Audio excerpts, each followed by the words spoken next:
Então, minhas irmãs e meus irmãos, boa noite. Como nós sempre colocamos, e já foi colocado, né, que Jesus nos envolva,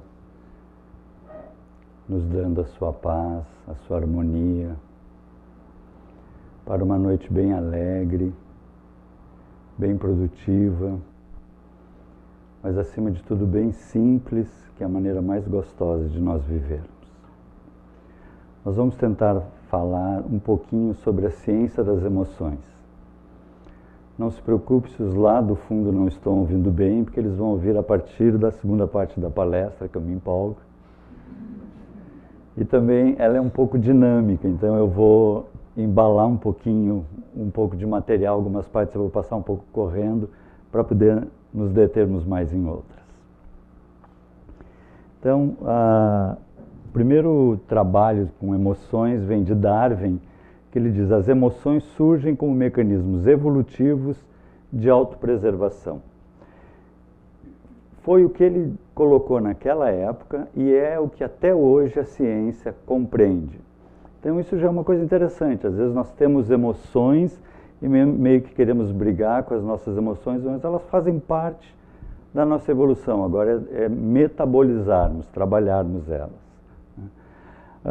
Vários estudos foram feitos. William James, um dos maiores psicólogos norte-americanos e do mundo, era contemporâneo de Freud, Jung, e Carlos Land, eles colocam assim: as experiências emocionais são devidas principalmente à experiência de alterações corporais. O que quer dizer isso? Quando eu fico triste, eu choro? Eles dizem não. Eu choro e então fico triste. Alguém vai dizer assim: bom, já devem ter internado eles, porque, né, isso é loucura, né? Claro que daí vieram Cannon e Bard e disseram exatamente o contrário, né? Eu primeiro fico triste, depois eu choro. Então foram dois caminhos: eu choro e fico triste, ou eu fico triste e depois eu choro. O que a ciência descobriu agora? Ambos. Mente e corpo trabalham igualmente nas mesmas intenções, nos mesmos processos. Então vamos tentar entender isso, né? Freud, depois Jung, vão trabalhar o que nós chamamos de afetos e emoções. O que é afeto? Afeto é um movimento psíquico. Então o que eu estou pensando, o que eu estou sentindo, né? Então, por exemplo, domingo de manhã, aquele dia lindo, né? E aí eu estou com aquele afeto maravilhoso, assim, aí toca a campainha, né? 7 da manhã, eu digo, que estranho. Aí eu vou lá, abro a sogra, uma valizinha, vim passar o dia. Aí o meu afeto automaticamente se transforma numa emoção, que alegria, né? Já vem aquela oração: Senhor, leva ela, né? Então ela pode não vir na minha casa no domingo, mas eu posso levantar, sair e lembrar do domingo passado que ela esteja. Só esse movimento psíquico de afeto já pode relembrar assim: a sogra querida, né? Aquela emoção assim, né? Então vejam que interessante, eu tenho um movimento psíquico e eu ativo o meu corpo, eu sinto, porque na verdade eu vou lançar as catecolaminas, noradrenalina, adrenalina cada vez que eu lembro, né? Às vezes é da sogra, às vezes é do vizinho, que a gente também reza para que Jesus leve, às vezes, né? Ou o chefe, enfim, né? Aí se começou a tentar entender o cérebro, né? O primeiro que fala em circuito de emoções é Papez, com circuito de emoções, pegando hipocampo, hipotálamo. Depois ganha o Nobel o MacLean, ampliando esse processo com o giro do símbolo, ele cria esse termo, sistema límbico. Então as emoções estariam nessa parte mais primária do nosso processo evolutivo, então ali estaria raiva, medo, excitação, enfim. E nós fomos aumentando a nossa capacidade de compreensão do sistema nervoso, começamos a descobrir os neurônios, que são as nossas células nervosas, e começamos a entender, então, que eles recebem sinais, ou tato, ou olfato, ou visão. E aí, por exemplo, aqui, eu recebo nos meus olhos, mando lá para o hipotálamo, que manda para essa parte hospital, e eu tenho a visão. Então são os meus neurônios trabalhando. Então eu posso ter meus 5 sentidos: Mas pode ocorrer uma coisa assim, eu acho que uma das amigas quebrou a unha na balada, né? E aí dá aquele horror, assim, né? Aí não é só a visão que está entrando em conta, mas uma estruturinha que nós temos bem no meio do cérebro aqui, chamada amígdala. A amígdala é a estrutura cerebral que nos permitiu chegarmos até aqui, porque ela guarda a informação emocional. Então a gente já falou isso aqui em outras palestras. Eu estou caminhando pelo campo, eu vejo uma corda. É uma corda ou é uma cobra? É uma corda, uma cobra, chego perto, estou picado, morro, era uma cobra. Na outra vida estou passeando faceiramente pelo campo, aí chego ali, é uma corda, é uma cobra, estou picado e morro. Aí eu sei, tá, vamos parar com essa bobagem, né? Quando tu desconfiar, tu dá um pulo para trás. Depois tu vai ver se é uma... Quem faz isso é a amígdala. Então nós temos uma amígdala bem ativa, então a gente sai de casa assim naquele dia, eu desliguei o fogão, tá. Eu paguei aquela conta, paguei aquela conta. Então a gente chega no fim de semana e diz assim, que domingo lindo, né? É a nossa amígdala, né? Que está sempre nos avisando se está tudo ok, se não está tudo ok, é algo para nós trabalharmos nas nossas emoções, então, né? A ínsula vai participar desse processo também. Paul Ekman é um dos maiores psicólogos que trabalhou as emoções, as emoções humanas. Primeiro se questionava se elas eram culturais, ele trabalhou nos Estados Unidos, ele pesquisou na Europa, no fim ele pesquisou em várias partes do mundo, aqui com aborígenes australianos, que eram os mais afastados da civilização, e nós temos as mesmas emoções, fazem parte do ser humano. Raiva, susto, nojo, surpresa, alegria ou tristeza. Em qualquer lugar que der nojo, um aborígene, um americano, um japonês vai fazer aquela cara de nojo. Enfim, são as nossas 6 emoções básicas. Alguns dizem que surpresa seria uma combinação de outros, então fica 5 ou 6 emoções, que são emoções extremamente saudáveis e naturais. O que é problemático aqui? O excesso delas. Porque eu ter medo, eu ter tristeza, eu ter raiva, eu ter alegria, isso é natural, né? E eu trabalho com isso, fazer parte. Agora eu tenho um excesso de medo, eu entro num pânico. Eu tenho um excesso de tristeza, eu posso entrar numa depressão. Eu tenho um excesso de raiva, eu perco o meu controle. Um excesso de alegria, diz, não, mas alegria é bom. Um excesso de alegria, eu gosto de todos os cartões de crédito, tá? Que maravilha, né? Também não é bom, né? Então nós precisamos perceber assim, existem emoções, mas elas devem ser trabalhadas por nós e não viverem livremente, né? Existem os transtornos emocionais, os mais conhecidos são os transtornos de ansiedade, depressão, enfim, cuja causa é desconhecida. Vocês podem entrar em contato com qualquer pesquisador da área, neurocientista, psiquiatra, eles vão dizer assim, a gente ainda não sabe por que exatamente, sabe mais ou menos o que está acontecendo, mas por que não, né? Então, por exemplo, a depressão, né? É uma experiência terrível, né? É um processo extremamente difícil, extremamente sofrido, né? A pessoa não consegue dormir direito à noite, acorda tendo pensamentos terríveis, não quer mais sair da cama, não quer sair do quarto. Se alguém tiver com esses sintomas, procure um atendimento médico. Eu não sou terapeuta, então eu fico bem à vontade, né? Porque às vezes a gente fica assim, não, Jesus vai me salvar. Ele salva justamente através da medicina, né? Precisa ser trabalhado isso, né? Mas ela está ligada muito a nossas alterações de valores. Hoje o que se compreende mais sobre a depressão é o chamado estado depressivo. Existe uma depressão patológica profunda, mais complexa, mas a que está muito comum são estados depressivos, ou seja, eu não estou mais de acordo com como está indo a minha vida. Não está mais legal, alguma coisa precisa ser mudado e eu não consigo mudar, então o cérebro me ajuda a dar essa travada para que eu reaja, mas daí eu preciso de auxílio, né?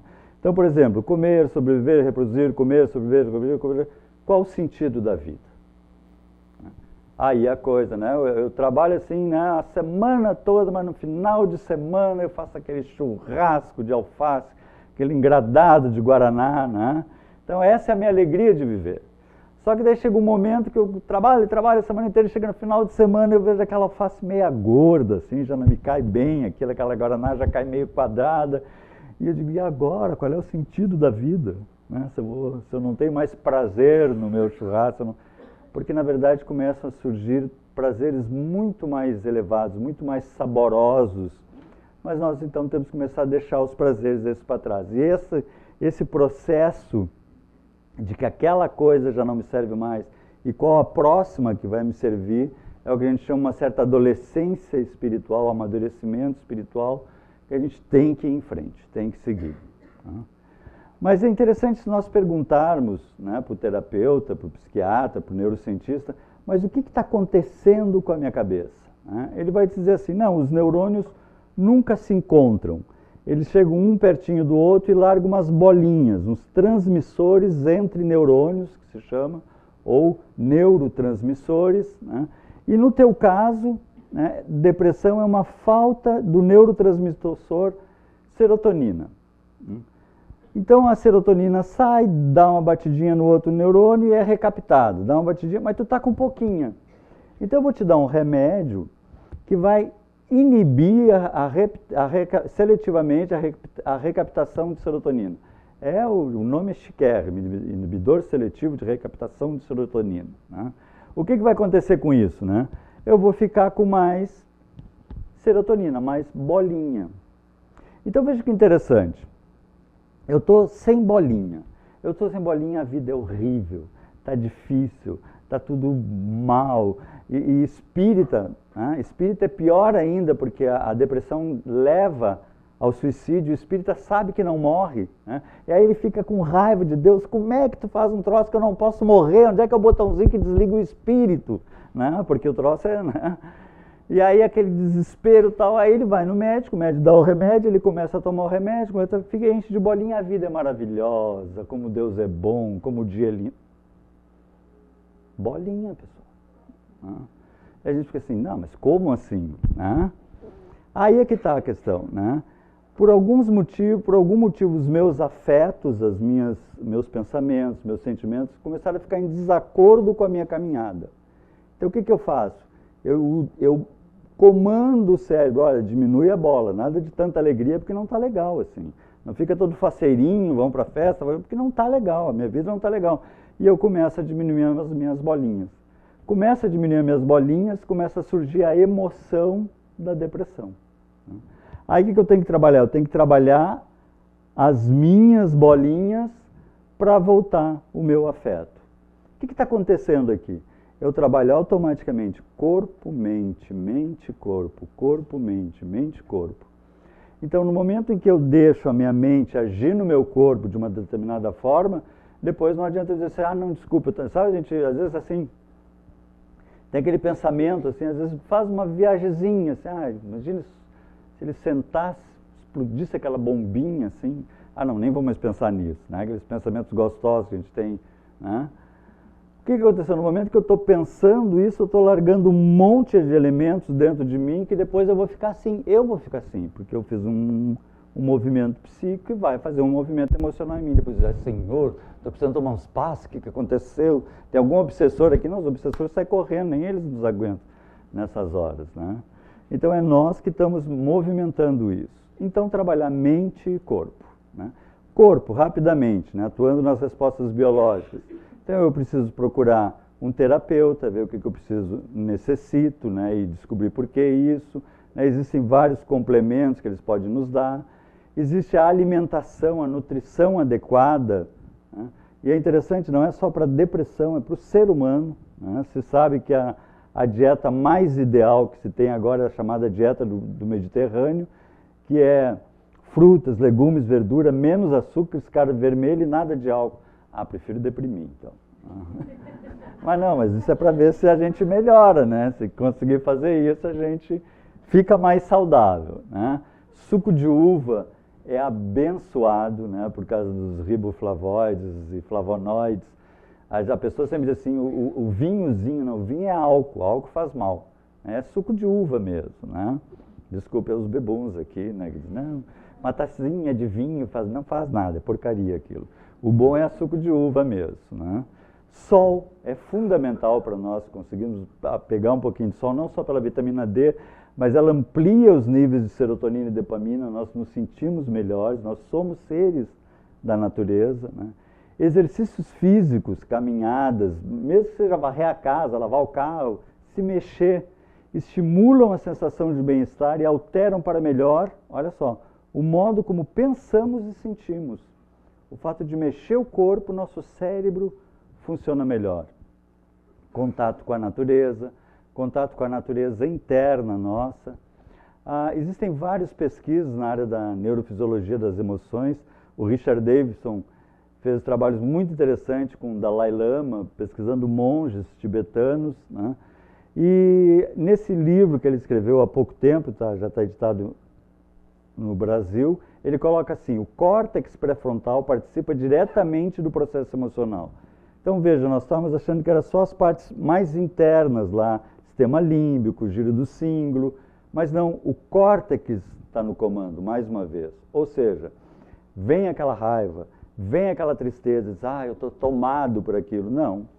Tu tem um córtex que diz assim, pode parar. Pode parar com esses pensamentos, né? Nós podemos ter o controle sobre essas emoções. Grandes feixes de neurônios ligam o córtex pré-frontal com o sistema límbico e enviam sinais inibitórios. Se dá aquela pressão, eu posso... Amígdala, já quieta a amígdala, né? Respira fundo, eu posso trabalhar isso. Então agora trabalhando um pouquinho a mente, a gente estava falando em corpo. A visão espírita das emoções, né, é igual à da neurociência. Vivenciamos experiências positivas, negativas e neutras.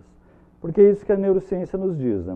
Durante a nossa existência, nós vivenciamos experiências que nós gostamos muito e queremos repetir, e às vezes até ficamos viciados em querer repetir aquilo, né? Às vezes não, às vezes só caminhamos prazerosamente. Tem aquelas que foram neutras e aquelas que nos geraram aversão. Não posso nem pensar, me faz mal. Todas devem ser metabolizadas para que não tomem conta de nós, né? Mas, de qualquer forma, são assim que nós funcionamos. Coisas que nós gostamos muito e coisas que nós não gostamos. O que amplia a doutrina espírita? Nessa ou em outras experiências já vividas. Porque tem coisas que a gente tem uma fobia, mas não aconteceu nessa vida, né? Eu não posso ficar preso num lugar meio fechado, que me dá um desespero, mas aconteceu alguma coisa na tua infância e tal? Não. Mas foi muito comum no passado, era muito comum, eles botavam um espelhinho, se não embaçasse, morreu, enterrava, e nós estávamos só com uma parada cardíaca, um coma, depois acordávamos na terrinha, assim, né, no caixãozinho, né? Então isso foi muito comum no passado, então a claustrofobia para muitos é comum, né? Então nós trazemos várias experiências emocionais mais fortes, né? Mas há uma harmonia, onde nossas ações, quando desequilibram essa harmonia, desequilibram as nossas respostas emocionais, nestas e em outras vidas, mas principalmente nessas. É interessante que o Evangelho nos coloca no capítulo Bem-aventurados os aflitos, capítulo 5, que a maioria, ou seja, mais de 90% das nossas aflições são dessa vida. Vê que interessante isso, a gente fica assim, o que eu fiz na vida passada? A gente come aquela feijoada assim, com toicinho, picanha, isso aqui. Eu pensei, o que eu fiz na vida passada para ter um filho? Não, tu fez nessa, tu acabou de, né, comer desse jeito, ou pensar essas bobagens, então são dessa mesmo, né? O comando de nossas ações não está no cérebro, não local, depois nós vamos falar sobre isso, mas já está na doutrina espírita há 160 anos atrás. Somos um espírito atemporal e espacial. O mistério do coping, né? Por que dois irmãos gêmeos, né, univitelíneos, com a mesma criação, mesmo aprendizado, mesma educação, tudo, um quer matar a mãe, o outro diz assim, não esquenta, a mãe é assim mesmo. Por que isso, né? Ou um quer matar o chefe, o outro diz, não, fica frio. Né? Porque o coping é a nossa capacidade de enfrentamento. Por que essa diferença no coping? Porque o coping baseia-se no nível evolutivo do espírito. Então, se eu já conquistei aquilo, eu já não esquento a cabeça, né?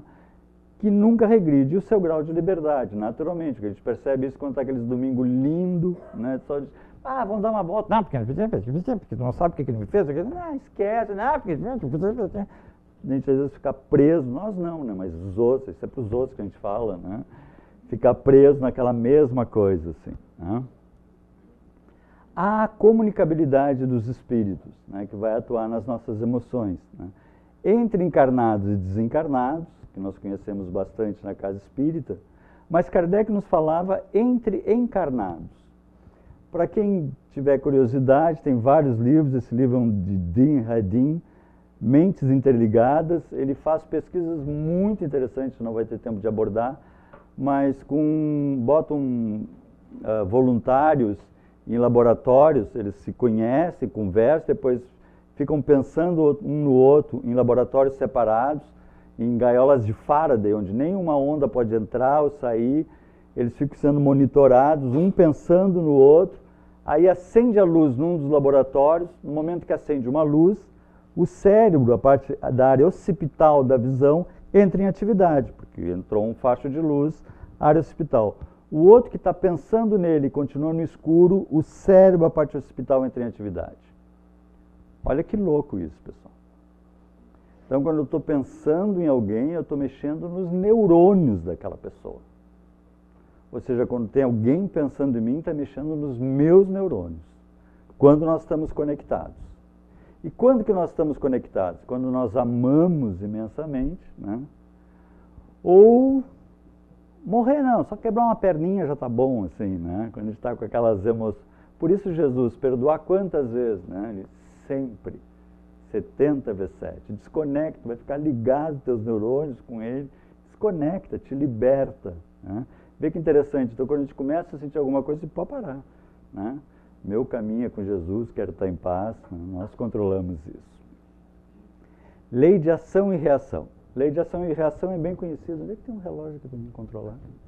Aqui, do meu lado. Tá bom, é até as 10h30, né? Passa um pouquinho mais, tá bom, que eu me empolgo aqui. Lei de ação e reação vocês conhecem, né? Bem conhecida da doutrina espírita. Então, por exemplo, eu tenho um taco, eu toco nas bolinhas, bate nessas aqui, tirando o triângulo.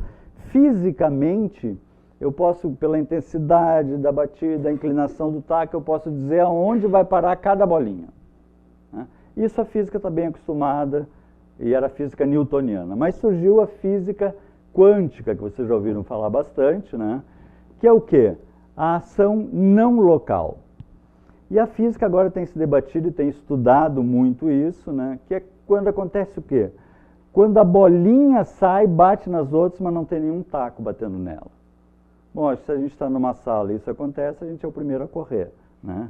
Naturalmente, né? Mas a ciência tem que olhar para isso, né? Como que isso pode estar acontecendo? Inicialmente se achava que isso era só no micro que ocorria, agora já se sabe que no macro ocorre isso, principalmente na nossa cabeça, porque o nosso cérebro trabalha o tempo todo com ações não locais. Para quem quiser pesquisar isso, a gente não vai poder se deter, ele trabalha a partir de saltos quânticos.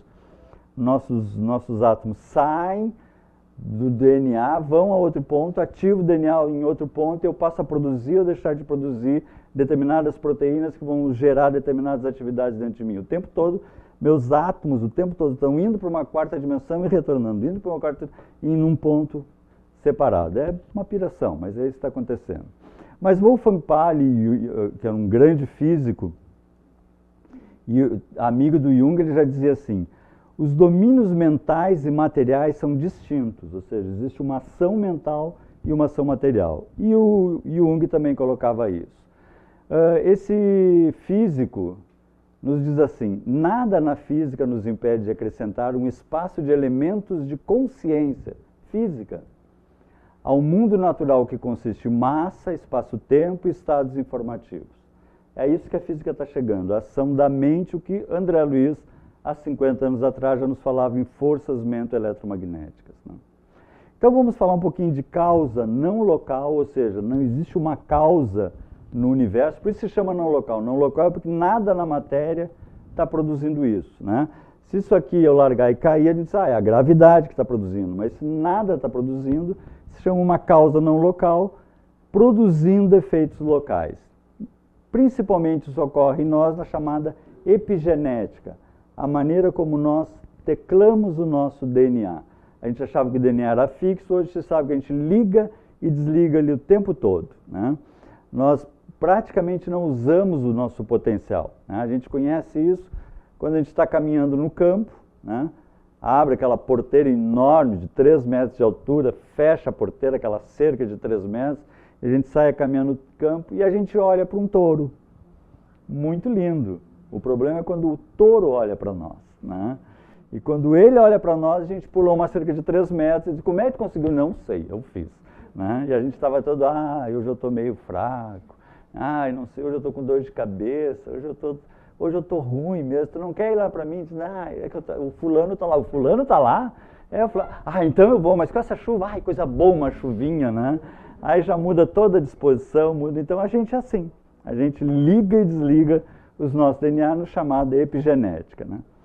Existe uma proteína, a monoaminoxidase A, que ela destrói, né, a serotonina, a noradrenalina, a dopamina. A serotonina é o que nos dá satisfação. A noradrenalina nos dá pique.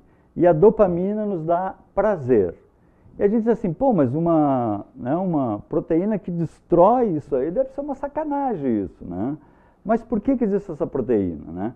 Para o equilíbrio. Imagina se eu viesse inundado de serotonina, noradrenalina, dopamina, chegar aqui assim e fazer uma palestrinha para vocês aqui. Então acho que vou dar um passezinho antes, né? Porque depois... Então ela, felizmente, ela limita isso. Existe uma versão normal, longa, que destrói os neurotransmissores e eu fico uma pessoa mais centrada. Nós ficamos. Mas existe uma versão curta, que tem pouca essa proteína dos nossos genes, e aí o cérebro fica inundado de neurotransmissores e a pessoa é mais estressada, mais ativa, mais inquieta. Aí eles fizeram um estudo com 14 homens da mesma família holandesa que tinham histórico de violência, estupro, roubo, incêndio. Foram pesquisar e descobriram, todos tinham a versão curta. Então, quem tem a versão curta é mais estressado e vai ser mais antissocial. Mas esses estudos têm que ser refeitos, replicados.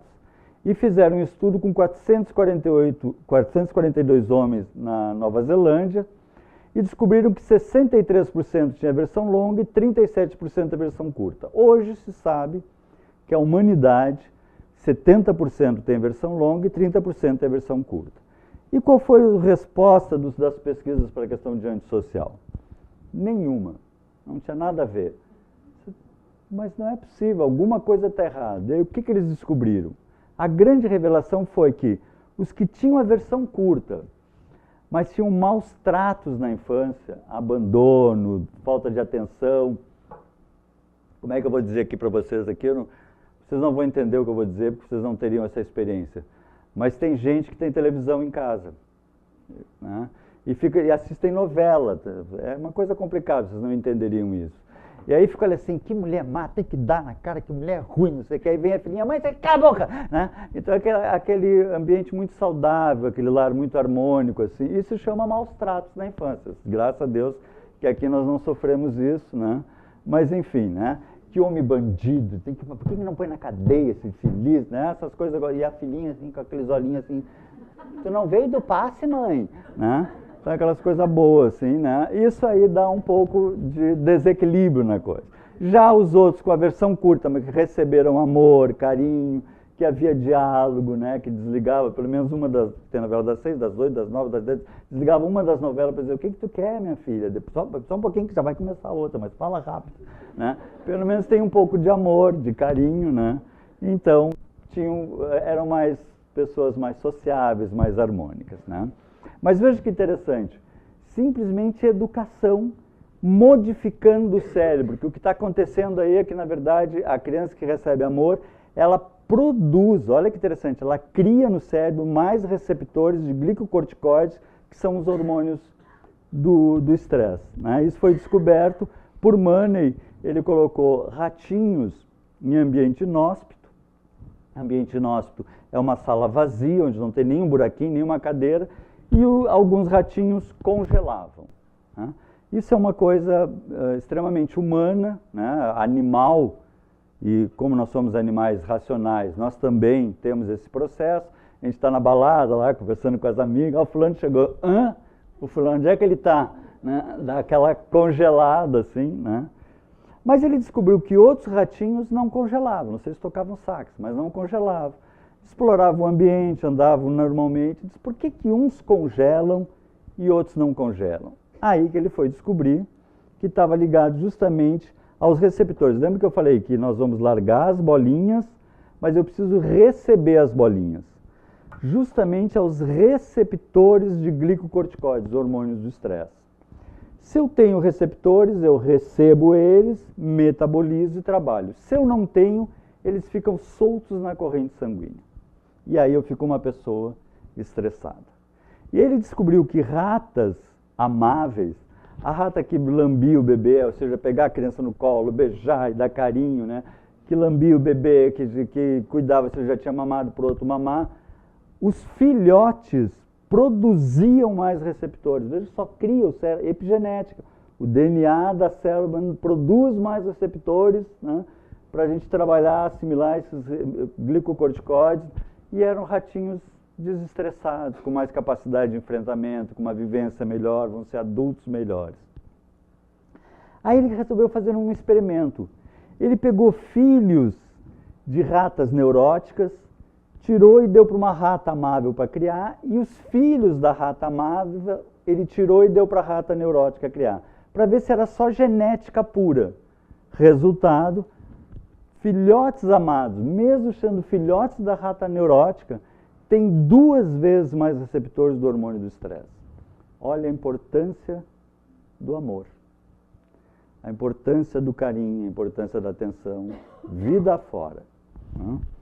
E os filhotes sem carinho possuem os grupos metil desativando o gene, então não consegue fazer a produção desse receptor.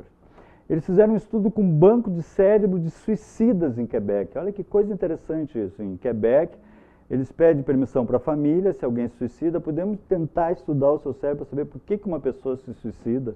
Olha que fantástico esse estudo. E descobriram a metilação justamente na construção dos receptores. Foram pessoas que não tiveram amor suficiente a ponto de criarem receptores de glicocorticoides, tinham em abundância na corrente sanguínea e chegavam ao ponto de não só destruição externa, como destruição interna. Fizeram uma experiência com o Robert, um robozinho comandado por controle remoto, com voz, mas também eram os pesquisadores, eles estavam atrás de um espelho, e colocavam crianças num ambiente cheio de brinquedos, e de repente entrava o Rob. Oi, tudo bom? Quer brincar comigo? Algumas crianças enlouqueciam com aquilo, corriam, pegavam na mão, já sentavam e conversavam, queriam levar para casa. Outras congelavam. Mesma coisa, veja que interessante, crianças de 3 anos. Aí eles, aos 9 anos, pegaram aquelas mesmas crianças para ver o nível de estresse em que elas se encontravam. Porque eles viram assim, bom, essas crianças aos 3 anos estavam assim, certamente porque eu estava em creche muito cedo, a creche não dava amor, os pais não davam amor depois que voltavam da creche, enfim, vários fatores. Como é que elas estão aos 9 anos? Para surpresa dos pesquisadores, em 2/3 das crianças, todo o sistema cérebro, fisiologia, temperamento e comportamento mudou. Tinha um jovem, um menininho de 3 anos, que foi um dos mais empolgados com o hobby, cheio de enfrentamento, foi lá, pegou e brincou e queria levar para casa e conversou. Aos 9 anos, com outros experimentos, não do hobby, daí ele era congelado. Aí foram estudar porque o pai dele desencarnou quando ele tinha 6 anos de um câncer e não souberam trabalhar isso com ele. E ele congelou. Mas veja que interessante. Se achava que isso era da infância e correria o resto da vida, mas começou a se descobrir que o nosso cérebro é modificável permanentemente. E isso já foi uma descoberta maravilhosa. Então, vamos modificar o nosso cérebro. Eles descobriram, por exemplo, que em deficientes visuais há um aumento do córtex motor e somatosensorial, tato e sensibilidade. Mas aí que vem a parte interessante. Uma grande ativação no córtex visual. Mas são cegos. Como assim ativação no córtex visual? Eles aprendem braille utilizando a área da visão. Olha o que é o nosso cérebro. Eu não sei se vocês já viram crianças surdas, ou pessoas surdas conversando, aquele bolinho, conversando na rua. E eu sempre pensava, como é que eles conseguem ficar fazendo aquele sinal de braille, olhar para um lado e para o outro e conversarem? Na verdade, em surdos, a visão periférica é muito mais aguçada. Eles são ninja, eles enxergam de lado, que nós não enxergamos. Como? Eles utilizam o córtex auditivo para ver. Olha o cérebro que nós temos. A gente anda de carrocinha reclamando, ai meu Deus, mas eu te dei uma Ferrari, né? bota esse cérebro a funcionar. Né? Olha o potencial que nós temos para usar. Né? Ele fez um experimento com pessoas, um grupo aprendendo inicialmente a tocar piano, os primeiros passos, e um outro grupo numa sala imaginando que estavam aprendendo. A área somatosensorial teve igual desenvolvimento. Eles fizeram uma pesquisa, até tem que ser rápido, com jovens, pegaram jovens, durante 6 meses, um grupo ficou numa sala com um preparador físico e o outro grupo ficou solto numa outra sala com televisão, videogame, joguinhos, fazendo o que eles quisessem. E aquele grupo que ficou com preparadores físicos ficavam 3 vezes por semana, 1 hora cada vez, os 2 grupos eram pagos para isso durante 6 meses, eles ficavam sentados no sofá e o preparador. Agora vamos imaginar que nós estamos fazendo supino. Vamos lá, 1, 2, 100, agora vamos fazer barra, 1, 2. Depois de 6 meses, não ficaram assim, né? Mas houve acentuado aumento de tônus muscular, aumentou a musculatura. Então, sabe aquela academia que acorda de manhã e começa lá, Não sei se vai ficar tanquinho, né? Mas pelo menos uma máquina de lavar mais rechuchudinha vai ficar, né? Olha o poder da nossa mente. Né? Eles vendaram voluntários durante 5 dias, colocaram até filme de fotografia, se a pessoa espiasse, queimava, era desclassificada, para ficarem em ambiente seguro durante 5 dias. No 5º dia eles davam uma fruta, a pessoa tocava na fruta e a área da visão entrava em atividade para saber se era uma maçã ou uma pera. Ou seja, em 5 dias apenas o meu cérebro já alterna as funções e já começa a trabalhar diferente. Olha o potencial que nós temos. Né? A neuroplasticidade permite ao cérebro se libertar do próprio genoma. O cérebro não é imutável, nem estático. Na verdade, ele é remodelado continuamente pela vida que levamos. Qual é a vida que levamos? Não vai dar certo. Eu sei que não vai dar certo. Não dá, pode ficar certo, não vai dar tudo errado mesmo. Né? Porque agora é a camada de ozônio, porque agora a margarina dá câncer, porque agora... E aí, aí como é que eu dou certo? Né? Agora, assim, não, eu não sei se alguns aqui me conhecem, mas para quem não me conhece, falar um pouco do meu pai, eu tenho umas costas largas, assim, sou mais relaxado, assim, por causa das minhas costas largas, por causa do meu pai. Quem não conheceu meu pai, eu vou falar um pouquinho dele aqui. Como é que eu vou falar do meu pai aqui? O ideal é quando vocês forem na praia de noite, quando estiver na beira da praia de noite, está aquele céu estrelado, assim, foi meu pai que fez. Né? Meu pai que fez. Nós somos filhos de Deus. Né? Imagina, olha o que significa isso. Nós somos o bichinho da natureza mais perfeito, mais harmônico. É que agora nós estamos aprendendo a lidar com emoções, a construir o nosso cérebro, nós estamos co-criando com Deus o nosso cérebro. Olha que mágico, que maravilha isso. Né? Só tem que ficar empolgado e aproveitar esse potencial. Né? E aí que nós vamos modelar o nosso cérebro. Nós podemos modificar, vou ter que ser meio rápido, por reprogramação, né? TCC é maravilhosa. O Steve Jobs, né, da Apple, ele dizia assim, ó, os pensamentos constroem padrões como andaimes na cabeça da gente. Aquilo que a gente está pensando. São realmente padrões químicos gravados. Na maioria dos casos, as pessoas ficam presas nesses padrões. Sabe? Porque eu sou uma pessoa nervosa, porque eu sou uma pessoa nervosa. Porque eu sou estourado, eu sou estourado, eu sou estourado. Eu sou tímido. Né? Ficam presas nesses padrões como riscos num disco. Me contaram que no passado tinha uns discos de vinil, assim, que botava uma agulha, não sei como é que é aquilo, né? E aquilo fazia tetec, tetec, tetec, porque era justamente a música que a gente mais gostava, que botava 300 vezes, ela começava a gente dava um chutinho, ou então botava uma caixinha de fósforo para dar pezinho e passar o tetec, tetec, né?